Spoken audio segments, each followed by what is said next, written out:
ঈদ তো প্রায় শেষের দিকে আর আমাদের এখনো ঈদের মার্কেট করা হয় নাই। তো আজকে আমরা সবাই মিলে যাইতেছি মঠবাড়িয়া বাজারে মার্কেট করার জন্য।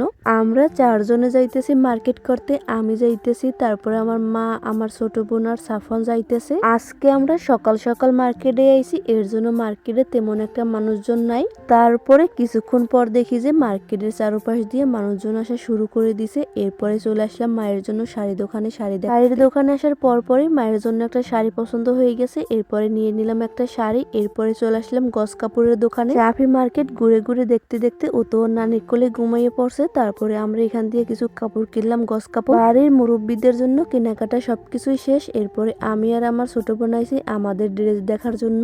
এই বছর তো মনে হয় মঠবাড়িয়া বাজারে নতুন কোনো কালেকশনই আসে না। আমার তো দেখে একটাও পছন্দ হইতেছে না। আগের বছর ঈদে যে ড্রেস কিনছি ওই ড্রেসই, কিন্তু কালারগুলো অন্য রকমের।